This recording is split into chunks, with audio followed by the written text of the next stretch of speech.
মৰমৰ ছাত্ৰ-ছাত্ৰী আৰু বন্ধু-বান্ধৱীসকল, মই আপোনালোকক এইখিনিতেই এডুকেয়াৰ আসাম ইউটিউব চেনেললৈ স্বাগতম জনাইছোঁ। মই আজিৰ এই ভিডিঅ'টোত ক্লাছ 8ৰ ইংৰাজী কিতাপৰ লেছন 5 লুই পেষ্টাৰ নামৰ পাৰ্টটোৰ কুৱেশ্যন আৰু এনচাৰসমূহ আলোচনা কৰিম। ইয়াৰ আগৰ পাৰ্টবিলাকৰ কুৱেশ্যন এনচাৰসমূহ বিভিন্ন ভিডিঅ'ত আলোচনা কৰা হৈছে আৰু পাৰ্টবিলাকৰ অসমীয়া আলোচনা কৰা হৈছে। যদি আপোনালোকে সেই ভিডিঅ'বিলাক দেখা নাই তেতিয়াহ'লে এইটো ভিডিঅ'ৰ তলৰ ডেছক্ৰিপশ্যন বক্সত লিংক দিয়া আছে,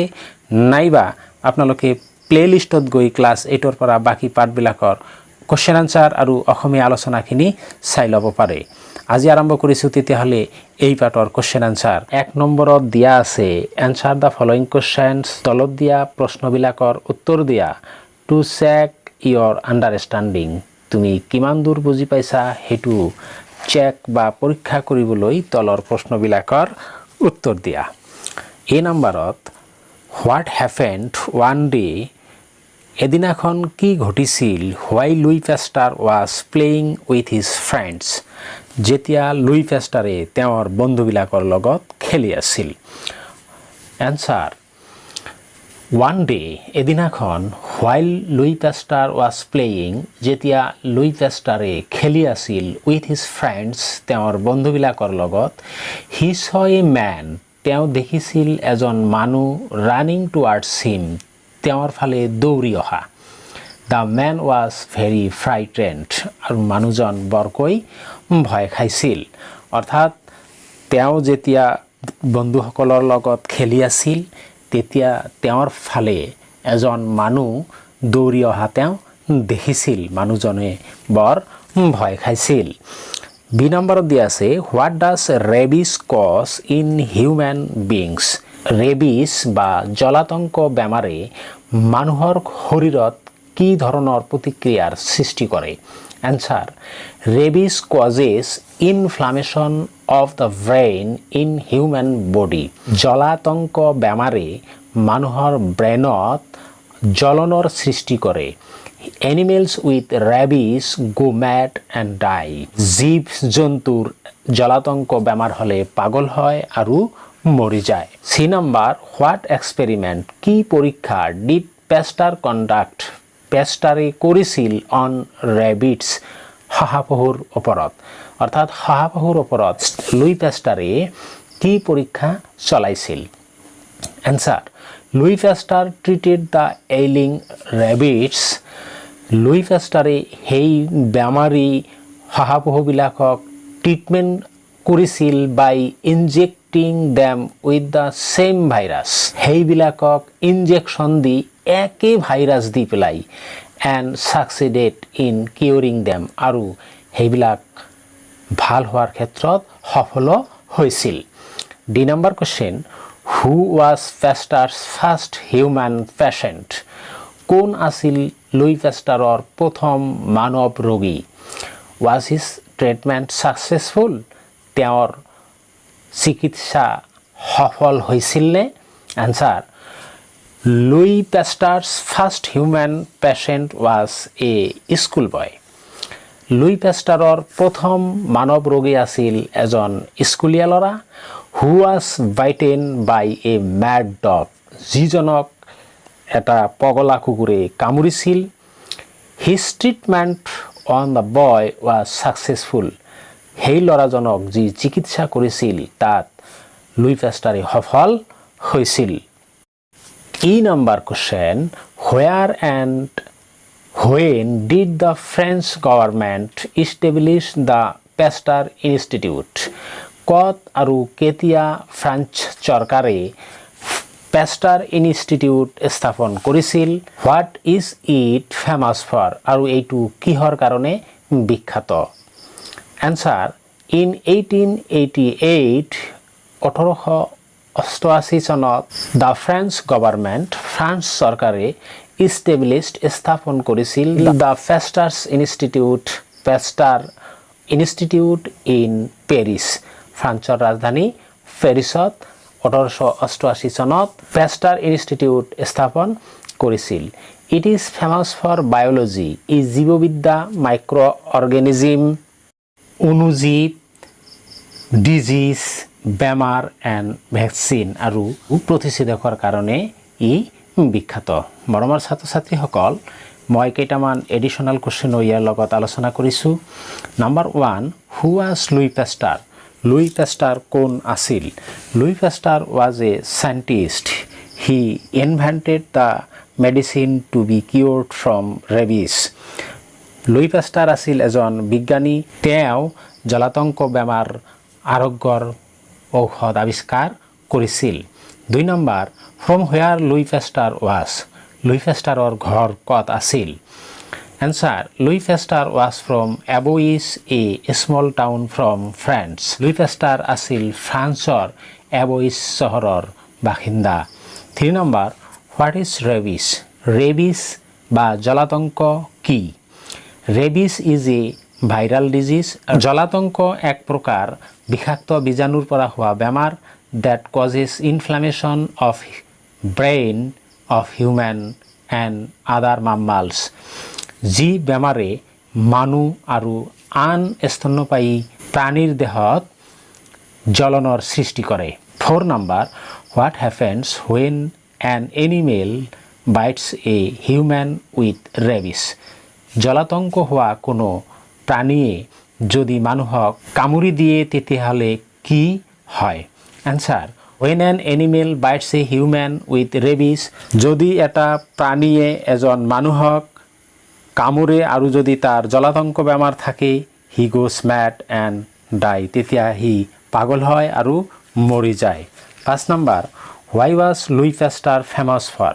লুই পেষ্টাৰ কিয় বিখ্যাত আছিল?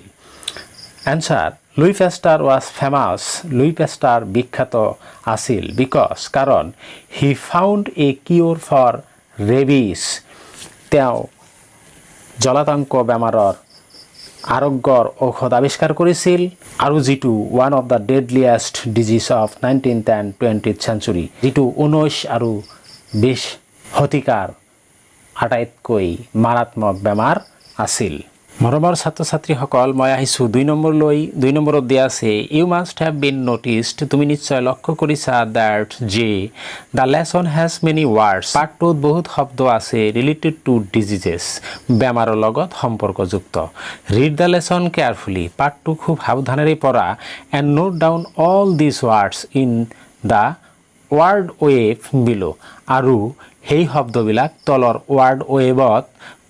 সুন্দৰকৈ লিখা। 1 has been done for you, আৰু এটা তোমাৰ কাৰণে কৰি দিয়া হৈছে। মৰমৰ ছাত্ৰ ছাত্ৰীসকল, আমি বেমাৰৰ লগত সম্পৰ্কিত শব্দবোৰ ৱাৰ্ড ৱেভত এইদৰে লিখিব পাৰোঁ। প্ৰথমত দিয়া আছে ডিজিজ, তাৰপিছত ভাইৰাছ এটা দিয়া আছে, ছেকেণ্ড টু ৰেবিছ, ভাইৰাল, তাৰপিছত এইলিং, ইনজেক্ট, তাৰপিছত মেলেৰিয়া, তাৰপিছত ৰুবেলা, তাৰপিছত নিউমনিয়া, তাৰপিছত ডায়েৰিয়া। আমি এনেদৰে এইটো পূৰণ কৰিব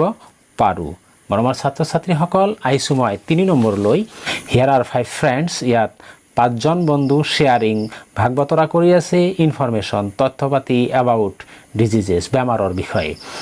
কমপ্লিট দেয়াৰ ডায়লগছ, সিহঁতৰ কথোপকথন সম্পূৰ্ণ কৰা, with information from the lesson, পাঠটোৰ পৰা তথ্য আহৰণ কৰি সিহঁতৰ আলোচনাখিনি সম্পূৰ্ণ কৰা। মৰমৰ ছাত্ৰ ছাত্ৰীসকল, প্ৰথমত এই নম্বৰত দিছে পূজা। পূজাই কৈছে, বিৱেৰ অফ এনিমেলছ বাইটছ, জীৱ জন্তুৰ কামোৰৰ পৰা আঁতৰত থাকিবা। দে মে কজ ৰেবিছ, সেইটো জলাতংকৰ সৃষ্টি কৰিব পাৰে। বি নম্বৰৰ ৰোহনে কৈছে, measles is a deadly disease, measles এক প্ৰকাৰ মাৰাত্মক বেমাৰ। It can lead to pneumonia, ই নিউমনিয়াৰ সৃষ্টি কৰিব পাৰে। ডায়েৰিয়াৰ সৃষ্টি কৰিব পাৰে। এণ্ড আদাৰ লাইফ থ্ৰেটেনিং ডিজিজ, আৰু জীৱন সংকটৰ কিছুমান বেমাৰৰ সৃষ্টি কৰিব পাৰে। চি নম্বৰত পুষ্পই কৈছে, rubella infection can lead to, rubella infection হ'লে সৃষ্টি কৰিব পাৰে ব্লাইণ্ডনেছ, অন্ধত্ব বা কণা হোৱা, ডিপনেছ, কলা হোৱা বা কাণেৰে নুশুনা বেমাৰৰ সৃষ্টি কৰিব পাৰে। মেণ্টেল ৰিটাৰ্ডেশ্যন, মানসিক বেমাৰৰ সৃষ্টি কৰিব পাৰে। এণ্ড কনজেনিয়াল হাৰ্ট ডিফেক্টছ, আৰু জন্মগতভাৱে হাৰ্টৰ বেমাৰো থাকিব পাৰে। ডি নম্বৰত জুমনে কৈছে, দ্য এনোফেলিস মস্কুইটো এনোফেলিস মহ is a carrier of malaria Anopheles মহ হ'ল মেলেৰিয়া বেমাৰৰ বাহক মৰমৰ ছাত্ৰ ছাত্ৰীসকল মই আহিছোঁ 4 নম্বৰলৈ do you know what is a flow chart is তোমালোকে জানানে ফ্লো চাৰ্ট কাক বোলে ফ্লো চাৰ্ট হ'ল ইট ইজ এ ডায়াগ্ৰাম এইটো এটা চিত্ৰ that shows how one thing lead to the next যিটোৱে দেখুৱাই বা ফ্লো চাৰ্টে দেখুৱাই এটা ঘটনা কেনেদৰে আন এটা ঘটনালৈ পৰ্যবেক্ষিত হয় read the lesson once again পাঠটো আকৌ এবাৰ পঢ়াচোন and complete the flow chart আৰু এই তলৰ ফ্লো চাৰ্টটো সম্পূৰ্ণ কৰা to show' the chain of events কি কৰিবলৈ দেখুৱাবলৈ যে এটাৰ পৰা আনটো ঘটনা কেনেদৰে ঘটে the first entry has been incharted for you প্ৰথমটো তোমালোকৰ কাৰণে কৰি দিয়া হৈছে এই নম্বৰত দিয়া আছে পেষ্টাৰ চিজ এ মেন পেষ্টাৰে এজন মানুহ দেখিছে বাইটেন বাই এ মেড ওল্ফ যাক এটা পগলা কুকুৰ নেচিয়া বাঘে কামুৰিছে ইয়াৰ পৰা কি হ'ব পাৰে আমি তলৰ বক্সবিলাকত লিখিব লাগে বি নম্বৰত দ্য মেন ছাফাৰ্ছ ফ্ৰম ৰেবিছ তাৰ ফলত কি হ'ল মানুহজন জলাতংক বেমাৰত ভুগিছে চি নম্বৰত it causes the inflammation of his brain ই তেওঁৰ ব্ৰেইনত জ্বলনৰ সৃষ্টি কৰিছে তাৰপিছত কি হ'ব হি গোজ মেড তেওঁ পগলা হৈছে তাৰপিছত কি হ'ব he dies of the deadly disease আৰু 5 নম্বৰত এক্টিভ আৰু পেছিভ ভয়েছৰ বিষয়ে থুলমূলকৈ আলোচনা কৰিছে আৰু তাৰপিছত কুৱেশ্যন দিছে নাও ৰিড দ্য লেসন এতিয়া পাঠটো পঢ়া এণ্ড ফাইণ্ড আউট আদাৰ চেণ্টেঞ্চেছ আৰু আন বাক্যবিলাক বিচাৰি উলিওৱা ইন এক্টিভ ভয়েছ যিবিলাক এক্টিভ ভয়েছত দিয়া আছে ৰিফ্ৰেম দি চেণ্টেঞ্চেছ ইফ নেচেচাৰী যদি এই সেন্টেন্সবিলাক অলপ ইফাল সিফাল কৰিব লাগে প্ৰয়োজন মতে কৰি লবা দেন কনভাৰ্ট তাৰপিছত এইবিলাক পৰিৱৰ্তন কৰা them into their passive voice আৰু সেই সেন্টেন্সবিলাক পেছিভ ভয়েছ লৈ ৰূপান্তৰ কৰা মৰমৰ ছাত্ৰ ছাত্ৰীসকল হয়তো তোমালোকে জানাই এক্টিভ ভয়েছৰ পৰা যেতিয়া পেছিভ ভয়েছ কৰা হয় তেতিয়া এক্টিভ ভয়েছৰ সাবজেক্ট গৈ পেছিভ ভয়েছত অবজেক্ট হয় পেছিভ ভয়েছৰ অবজেক্টটো আহি এক্টিভত সাবজেক্ট হয় সাবজেক্টৰ টেন্স অনুযায়ী এটা অক্সিলাৰি ভাৰ্ব বহে অক্সিলাৰি ভাৰ্বৰ পিছত ভাৰ্বটোৰ পাষ্ট পাৰ্টিচিপল বা V3 বহে আৰু তাৰ পিছত বাই প্ৰিপজিশন বহি প্লাই সেন্টেন্সটো পেছিভ ভয়েছ হয় পাঠটোৰ পৰা মই কিছুমান এক্টিভ ভয়েছৰ সেন্টেন্স বাছি উলিয়াই লৈছো তোমালোকৰ সুবিধাৰ্থে আৰু হেবিলাক মই পেছিভ ভয়েছ কৰি দিছো number 1 suddenly he saw a man running towards him হঠাতে তেওঁ এজন মানুহ দেখিছিল তেওঁৰ ফালে দৌৰি অহা এই সেন্টেন্সটোত he subject saw verb a man object running towards him এইখিনি object second গতিকে এই সেন্টেন্সটো যদি আমি পেছিভ ভয়েছত কৰো তেতিয়াহলে হ'ব suddenly a man was seen হঠাতে এজন মানুহ দেখা হৈছিল by him তেওঁৰ দ্বাৰা running towards him তেওঁৰ ফালে দৌৰি অহা দ্বিতীয় number the incident disturbed him এই সেন্টেন্সটোত the incident subject disturbed past tense আছে verb him object গতিকে him to আহি subject হ'ব পেছিভ ভয়েছত লিখিলে হ'ব he was disturbed by the incident 3 number yet he made up his mind to take the risk এই সেন্টেন্সটো passive voice কৰিলে হ'ব yet his mind was made up to take the risk 4 নম্বৰত he injected the boy with the virus and kept him under wash passive voice কৰিলে হ'ব the boy was injected by him with the virus and he was kept under wash 5 নম্বৰত this new method of treatment of rabies made Pasteur famous all over the world sentence to অলপ দীঘলীয়া ছাত্ৰ ছাত্ৰীসকল এটো passive কৰিলে হ'ব Pasteur was made famous all over the world by this new method of treatment of rabies আমাৰ ছাত্ৰ ছাত্ৰীসকল আইছো 6 নম্বৰলৈ 6 নম্বৰত টেন্সৰ বিষয়ে আলোচনা কৰিছে প্ৰেজেন্ট ইনডিফিনিট টেন্স আৰু present continuous tense present indefinite tense চিৰসত্য বাক্যবোৰ প্ৰকাশ কৰিবলৈ প্ৰেজেন্ট ইনডিফিনিট টেন্স ব্যৱহাৰ কৰা হয় অভ্যাংগত কামবোৰ প্ৰকাশ কৰিবলৈ প্ৰেজেন্ট ইনডিফিনিট টেন্স ব্যৱহাৰ কৰা হয় আৰু যদি কোনো কাম স্থায়ীভাৱে কৰা হয় তেতিয়াহলে প্ৰেজেন্ট ইনডিফিনিট টেন্স ব্যৱহাৰ কৰা হয় একেদৰে কোনো কাম চলি থকা বুজালে তেতিয়া প্ৰেজেন্ট কন্টিনিউয়াস টেন্স ব্যৱহাৰ কৰা হয় এইখিনি আলোচনাৰ অন্তত 6C নম্বৰত কোৱেশ্চন দিছে নাও কমপ্লিট দ্য সেন্টেন্সেস এতিয়া তলৰ বাক্যবিলাক পূৰ্ণ কৰা using the simple present or the present continuous form of the verbs in brackets ব্ৰেকেটত এটা কৈ ভাৰ্ব দিয়া আছে সেই ভাৰ্বটো দি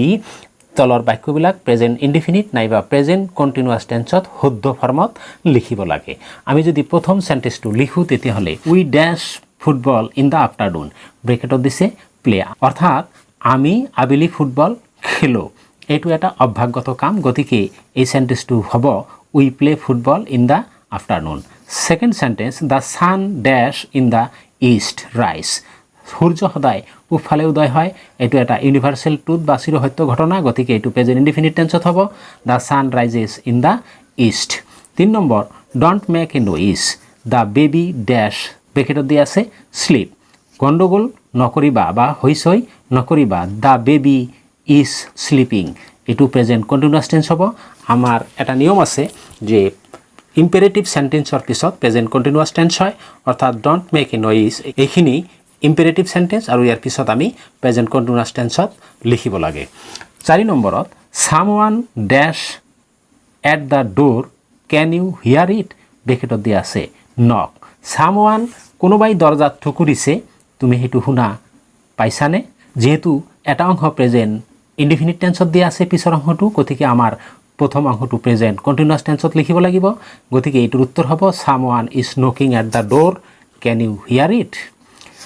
5 নম্বৰত the man dash towards the bus ব্ৰেকেটত দিয়া আছে ৰান এই সেন্টেন্সটো প্ৰেজেন্ট কন্টিনিউয়াস টেন্সত হ'ব মানুহজনে দৌৰি আছে বাছটোলৈ গতিকে এইটো উত্তৰ হ'ব the man is running towards the bus 6 number the bus usually dash at 8 o'clock ব্ৰেকেটত দিয়া আছে কাম এই সেন্টেন্সটোৰ অৰ্থ হ'ল বাছটো সদায় 8 বজাত উপস্থিত হয় গতিকে এইটো হ্যাবিচুয়াল তার কারণে এইটো প্রেজেন্ট ইনডিফিনিট টেন্সত হ'ব উত্তৰটো হ'ব the bus usually comes at 8 o'clock তাৰ পিছত আছে he dash for an engineering entrance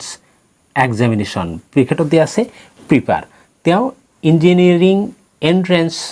পৰীক্ষাৰ কাৰণে প্ৰস্তুতি লৈ আছে গতিকে এইটো প্ৰেজেন্ট কন্টিনিউয়াস টেন্সত হ'ব he is preparing for an engineering entrance examination last two হল হি ড্যাশ জাৰ্মান ব্ৰেকেটত দিয়া আছে লাৰ্ণ গতিকে এইটো আমাৰ প্ৰেজেন্ট কন্টিনিউয়াস টেন্সত হ'ব হি ইজ লাৰ্ণিং জাৰ্মান তেওঁ জাৰ্মান লেংগুৱেজ শিকি আছে মৰমৰ ছাত্ৰ ছাত্ৰীসকল 7A আৰু 7B নম্বৰত পাষ্ট ইনডিফিনিট টেন্স আৰু পাষ্ট কন্টিনিউয়াস টেন্স কত ব্যৱহাৰ হয় সেই বিষয়ে আলোচনা কৰিছে আৰু 7C নম্বৰত কোৱেশ্চন দিছে let's see how much you have understood আহাচোন চাওঁ তুমি কিমান দূৰ বুজি পাইছা complete the sentences using the simple past or the past continuous forms of the verbs in brackets ব্ৰেকেটত দিয়া ভাৰ্বটোৰ জৰিয়তে শুদ্ধ ফৰ্মত পাষ্ট ইনডিফিনিট টেন্স নাইবা পাষ্ট কন্টিনিউয়াস টেন্সত তলৰ বাক্যবোৰ লিখা 1 নম্বৰত দিয়া আছে লুই পেস্টাৰ ড্যাশ ইন 1895 ব্ৰেকেটত দিয়া আছে ডাই অৰ্থাৎ লুই পেস্টাৰ 1895 চনত মৃত্যু হৈছিল আমি ডাই এটো পাষ্ট ইনডিফিনিট টেন্সত লিখিব লাগিব Louis Pasteur died in 1895 2 number Pasteur knew that পেস্টাৰে জানিছিল the mad wolf dash from rabies ব্ৰেকেটত দিয়া আছে সাফাৰ গতিকে আমাৰ পেস্টাৰ নিউ এটো পাষ্ট ইনডিফিনিট টেন্সত আধা অংশ দিয়া আছে বাকি অংশ আমাৰ পাষ্ট কন্টিনিউয়াস টেন্সত হ'ব অৰ্থাৎ উত্তৰটো হ'ব Pasteur knew that the mad wolf was suffering from rabies 3 নম্বৰত দিয়া আছে when I reached his house মই যেতিয়া তেওঁৰ ঘৰত উপস্থিত হৈছিলোঁ he dash ব্ৰেকেটত দিয়া আছে have আমি জানো এটা সেন্টেন্সৰ এটা অংশ যদি পাষ্ট ইনডিফিনিট টেন্সত থাকে আনটো অংশ পাষ্ট কন্টিনিউয়াস টেন্সত লিখিব লাগে গতিকে এই সেন্টেন্সটো আমি লিখিলে হ'ব when I reached his house he was having lunch তেওঁ আহাৰ খাই আছিল তাৰ পিছত দিয়া আছে I dash last evening arrive last যদি কোনো সেন্টেন্সত থাকে তেতিয়াহ'লে এই সেন্টেন্সটো পাষ্ট ইনডিফিনিট টেন্সত হয় গতিকে এই সেন্টেন্সটো শুদ্ধ কৰিলে হ'ব আই এৰাইভড লাষ্ট ইভিনিং আৰু লাষ্ট নম্বৰটো দিয়া আছে the boys dash football when it suddenly began to rain গতিকে পিছৰ অংশটো পাষ্ট ইনডিফিনিট টেন্সত দিয়া আছে আমি প্ৰথম অংশটো পাষ্ট কণ্টিনিউৱাছ টেন্সত লিখিব লাগিব গতিকে এইটো শুদ্ধকৈ লিখিলে হ'ব the boys were playing football when it suddenly began to rain মৰমৰ ছাত্ৰ ছাত্ৰীসকল মই আহিছোঁ 8 নম্বৰলৈকে 8 নম্বৰত কুৱেশ্যনটো দিছে imagine you are young boy কল্পনা কৰি লোৱা তুমি এজন যুৱক ল'ৰা who was bitten by the mad dog কোনোবা পগলা কুকুৰে তোমাক কামুৰিছে you are telling your friends তুমি তোমাৰ বন্ধুসকলক কৈ আছা what happened when you were coming home from school যেতিয়া তুমি স্কুলৰ পৰা ঘৰলৈ আহি আছিলা তেতিয়া কি ঘটনা ঘটিছিল তোমাৰ বন্ধু এজনক কৈ আছা ফিল ইন দ্য গেপছ খালী ঠাইবোৰ পূৰণ কৰা ইন দ্য পেজেছ তলৰ পেৰাগ্ৰাফটোত below with correct forms of the verbs ভাৰ্বৰ শুদ্ধ ৰূপটো দি পেলাই টু কমপ্লিট ইয়ৰ ষ্টৰি তোমাৰ ষ্টৰিটো বা তোমাৰ কোৱা কথাখিনি সম্পূৰ্ণ কৰিবলৈ তুমি শুদ্ধ ফৰ্মত তলৰ পেজেছটো পূৰ্ণ কৰা মৰমৰ ছাত্ৰ ছাত্ৰীসকল এইটো এটা পেজেছ দিছে মই পেজেছৰ উত্তৰবিলাক লগে লগে গাই দিছোঁ আৰু শেষত প্ৰতিটো খালী ঠাইৰ উত্তৰ ক্ৰমান্বয়ে মই শেষৰ ফালে লিখি দিম মই প্ৰথমতে খালী ঠাইবিলাকত কি বহিব সেইটো কৈ দি আছোঁ য়েষ্টাৰডে যোৱাকালি I was returning from school alone ডেছত হ'ব was returning on the way ৰাস্তাত আই ড্যাশ আছে দিয়া তাৰপিছত চি আছে ব্ৰেকেটত ছ হ'ব I saw a group of boys around a dog মই এটা কুকুৰৰ চাৰিওফালে একদল ল'ৰাক দেখিছিলোঁ the dog seemed to be mad চিমৰ পাষ্ট টেন্স চিমড হ'ব চিম টু বি মেড কুকুৰটোক পগলা যেন অনুমান হৈছিল এণ্ড দ্য বয়েজ আৰু ল'ৰাবিলাকে ৱেআৰ থ্ৰয়িং ষ্ট'নছ এট হিম সেই কুকুৰটোক শিলেৰে দলিয়াই আছিল দিছ ড্যাশ ইয়াত ড্যাশত হ'ব made this made the dog angry যাৰ কাৰণে কুকুৰটো খঙাল হৈ পৰিছিল এণ্ড ফ্ৰাইটেণ্ড আৰু ভয় লগা হৈছিল the dog began to bark angrily begin দিয়া আছে ইয়াৰ পাষ্ট টেন্স বিগ্যান কুকুৰটো খঙতে ভুকি আছিল the boys found this very funny ল'ৰাবিলাকে এইটোক বৰ আনন্দ পাইছিল and they hit the dog with a stick hit HIT hit যিটো আছে সেইটোও হ'ব কাৰণ ইয়াৰ পাষ্ট টেন্স হিটৰ পাষ্ট টেন্স হিটেই হয় আৰু সিহঁতে এটা লাঠি দি কুকুৰটোক কোব মাৰি দিছিল আই ৱাজ ষ্টেণ্ডিং নিয়াৰ বাই কুৱাইটলি মই ওচৰতে থিয় হৈ আছিলোঁ suddenly the dog rushed at me rush দিয়া আছে ইয়াৰ পাষ্ট টেন্স ৰাষ্ট হ'ব ৰাষ্ট এট মি মোৰ ফালে দৌৰি আহিছিল এণ্ড বিট মি আৰু মোক কামুৰি দিছিল বাইটৰ পাষ্ট টেন্স বিট হ'ব I shouted to the boys শাউটৰ পাষ্ট টেন্স শাউটেড হ'ব টু দ্য বয়েজ মই ল'ৰাবিলাক লৈ চিঞৰিছিলোঁ টু হেল্প মি মোক সহায় কৰিবলৈ বাট দে ৰেন এৱে ৰানৰ পাষ্ট টেন্স ৰেন কিন্তু সিহঁতে দৌৰি পলাই গৈছিল the dog was so' angry কুকুৰটো বৰ খঙাল হৈ উঠিছিল that it would not let go' of my leg আৰু মোৰ ভৰিটো কামোৰৰ পৰা এৰি দিয়া নাছিল উইলৰ পাষ্ট টেন্স উড হ'ব finally 3 men from a nearby shop অৱশেষত ওচৰৰ দোকানৰ পৰা 3জন মানুহ কাম দি আছে ব্ৰেকেটত কেম হ'ব কেম আউট এণ্ড চেষ্ট চেষ্ট দি আছে পিছে পিছে খেদা CHASE চেষ্ট ইয়াৰ পাষ্ট টেন্স চেষ্ট দ্য ডগ এৱে আৰু পিছত ডগটোক বা কুকুৰটোক খেদি পঠিয়াইছিল মৰমৰ ছাত্ৰ ছাত্ৰীসকল মই আকৌ ইয়াৰ এনচাৰবিলাক তলত লিখি দিছোঁ প্ৰথম খালী ঠাইত হ'ব ৱাজ ৰিটাৰ্ণিং ছেকেণ্ডটো ছ থাৰ্ডটো seemed fourth were throwing fifth mad 6 began 7 found 8 hit 9 was standing 10 rushed 11 beat 12 shouted 13 ran next was তাৰপিছত উড তাৰপিছত কেম আৰু শেষৰটো চেষ্ট মৰমৰ ছাত্ৰ ছাত্ৰীসকল মই আহিছোঁ 9 নম্বৰলৈ here are a few words ইয়াত কেইটামান শব্দ আছে ফ্ৰম দ্য লেসন পাঠটোৰ পৰা see if you can match the words to their meaning চোৱাচোন তুমি সেই শব্দবিলাকৰ মিনিং সোফালৰ লগত মিলাব পাৰানে নোৱাৰা ৱাৰ্ডবিলাক হ'ল স্কেয়াৰ্ড হতাশ হোৱা বা ভয় খোৱা স্ক্ৰেচড মানে খামুচি দিয়া এইলিং মানে বেমাৰী ভাইৰাছ বীজাণু মাইক্ৰ অৰ্গেনিজম অনুজীৱ এইবিলাকৰ মিনিং সোফালে দিয়া আছে আমি মিলাব লাগে মৰমৰ ছাত্ৰ ছাত্ৰীসকল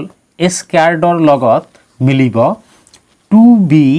frightened of something or afraid that something bad might happen অর্থাৎ to be frightened ভয় খোৱা of something কিবা কাৰণে ভয় খোৱা or afraid নাইবা ভয় খোৱা afraid মানেও ভয় খোৱা that something bad might happen কিবা বেয়া ঘটনা ঘটিব বুলি এটু ভয় খোৱা তাৰ পিছত স্ক্ৰেচৰ লগত মিলিব 5 নম্বৰটো when the skin is scarred যেতিয়া শৰীৰৰ ছালটো কটা হয় অৰ ড্যামেজ নাইবা নষ্ট হয় স্লাইটলি অলপ পৰিমাণে উইথ সামথিং শাৰ্প কিবা চোকা বস্তু দি পেলাই সাচ এজ নেইলছ তেনেকুৱা নখে দি পেলাই পৰম ছাত্ৰ ছাত্ৰীসকল এইলিং তাৰপিছত বেমাৰী এইলিঙৰ লগত মিলিব 2 নম্বৰটো সিক এণ্ড নট ইম্প্ৰুভিং তাৰপিছত ভাইৰাছৰ লগত মিলিব 1 নম্বৰটো এ লিভিং থিং এটা জীৱিত প্ৰাণী টু স্মল একেবাৰে সৰু to be seen without a microscope যেটো অনুবীক্ষণ নোহোৱাকৈ আমি দেখিব নোৱাৰি দ্যাট কজেছ ইনফেকচিয়াছ ডিজিজ যেটো সংক্ৰমিত হোৱা বেমাৰৰ সৃষ্টি কৰে আৰু মাইক্ৰ অৰ্গেনিজমৰ ক্ষেত্ৰত আহিব আমাৰ 4 নম্বৰটো এ ভেৰি স্মল লিভিং থিংছ একদম সৰু এটা জীৱিত প্ৰাণী দ্যাট ইউ ক্যান অনলি সি যেটো তুমি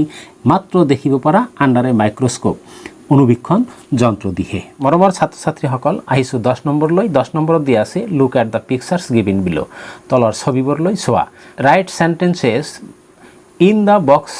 using words from the lesson to describe the pictures পাঠটোৰ পৰা শব্দবিলাক লৈ তলৰ ছবিবোৰ বৰ্ণনা কৰিবলৈ সেন্টেন্সবিলাক লিখা প্ৰথমতে দিছে কুকুৰ এটাই ল'ৰা এটাক পিছে পিছে গৈছে আমি এনসাৰ লৈ আহিছোঁ এনসাৰত প্ৰথমটো লিখিব লাগিব the dog is chasing the boy 2 নম্বৰটো the dog has bitten the boy কুকুৰটোৱে ল'ৰাটোক কামুৰিছে 3 নম্বৰত a doctor is examining the boy এজন ডক্টৰে ল'ৰাজনক চেকআপ কৰি আছে পৰ্যবেক্ষণ কৰি আছে আৰু 4 নম্বৰত দ্য বয় ফিলছ নাও ল'ৰাজনে এতিয়া অলপ ভাল পাইছে মৰমৰ ছাত্ৰ ছাত্ৰীসকল আহিছোঁ 11 নম্বৰলৈ Look at the following sentences. তলৰ বাক্যবোৰলৈ চোৱা they are in direct speech. এইবোৰ প্ৰত্যক্ষ উক্তিত দিয়া আছে Imagine you are reporting the conversation to someone. কল্পনা কৰাচোন তুমি সেন্টেন্সবিলাক কাৰোবাক কৈ আছা বুলি Rewrite the sentences in indirect or reported speech. তলৰ বাক্যবিলাক reported speech লৈ বা indirect sentence লৈ ল'ব দিছে প্ৰথম সেন্টেন্সটো দিয়া আছে What is the matter? Louis asked him Louis পেস্টারে সুধিছিল তেওঁক ঘটনাটো কি এটো যদি আমি ইনডাইরেক্ট স্পিচ লৈ লওঁ তেতিয়াহলে হ'ব Louis asked him what the matter was B নাম্বাৰত দিয়া আছে can you save my son the woman asked Louis এইটো ইনডাইরেক্ট স্পিচত লিখিলে হ'ব the woman asked Louis if he could save her son সি নম্বৰত I will do whatever I can, said Louis to the boy. এটো যদি আমি indirect speechত লিখো তেতিয়াহলে হ'ব Louis told the boy that he would do whatever he could. মৰমৰ ছাত্ৰ ছাত্ৰীসকল আহিছোঁ 17 নম্বৰলৈ refer to a dictionary or your text. হয় তোমাৰ টেক্সটত চোৱা নহলে ডিকশনাৰী বা অভিধান এখনত চোৱা and give two examples আৰু দুটাকৈ উদাহৰণ দিয়া of adjective বা বিশেষণৰ with the following prefixes হয়তো শব্দটোৰ আগত কিবা শব্দ লগ লগাই or suffixes নাইবা শব্দটোৰ শেষত কিবা লগ লগাই one is done for you এটা তোমালোকৰ কাৰণে কৰি দিয়া হৈছে যেনেকুৱা heavy আৰু td লিখিছে এই শব্দ দুটাৰ আগত আন শব্দটো লগ লগাই শব্দ লিখিছে যেনেকুৱা unhappy untd ঠিক একেদৰে দিস শব্দটো প্ৰেফিক্সেস অৰ্থাৎ শব্দ এটাৰ আগত লগ লগাই দুটা শব্দ লিখিব লাগে সেই দুটা যেনেকুৱা প্ৰিজাৰ্ভ আৰু কানেক্ট আমি যদি এই দুটাৰ লগত ডিছ শব্দটো লগাওঁ তেতিয়াহ'লে হ'ব ডিছপ্লিজাৰ ডিছকানেক্ট। তাৰপিছত 3 নম্বৰত দিছে লেছ শব্দৰ শেষত লগাই শব্দ গঠন কৰিব লাগে। যেনেকুৱা আমি যদি লিখোঁ তেতিয়াহ'লে যেনেকুৱা কাউণ্ট আৰু প্ৰাইচ, ইয়াৰ লগত যদি আমি লেছ শব্দটোৰ শেষত লগাওঁ তেতিয়াহ'লে কাউণ্টলেছ আৰু প্ৰাইচলেছ। তাৰপিছত 4 নম্বৰত দিছে শব্দৰ শেষত AL লগাব লাগে। যেনেকুৱা আমি তেনেকুৱা শব্দ যদি আমি লিখোঁ তেতিয়াহ'লে ধৰা কণ্ডিশ্যন আৰু অপশ্যন, AL লগালে হ'ব কণ্ডিশ্যনাল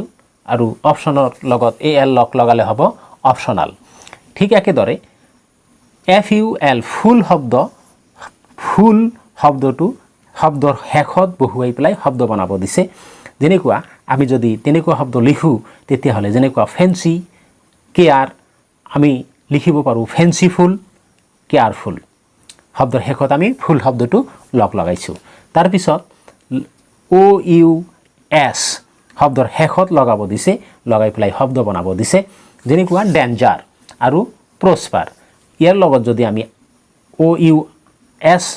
লগাওঁ তেতিয়াহ'লে হ'ব ডেঞ্জাৰাছ আৰু প্ৰস্পেৰাছ। মৰমৰ ছাত্ৰ ছাত্ৰীসকল, আজিৰ এইটো ভিডিঅ'ত কুৱেশ্যন আনচাৰৰ বিষয়ে আলোচনা ইমানখিনিয়েই। যদি ভিডিঅ'টো ভাল লাগিছে তেতিয়াহ'লে নিশ্চয় ভিডিঅ'টোত এটা লাইক কৰি দিব, আৰু যদি চেনেলটো এতিয়ালৈকে ছাবস্ক্ৰাইব কৰা নাই তেতিয়াহ'লে চেনেলটো ছাবস্ক্ৰাইব কৰি নটিফিকেশ্যন বেল আইকনটোও প্ৰেছ কৰি ৰাখিব। ধন্যবাদ। জয় আই অসম।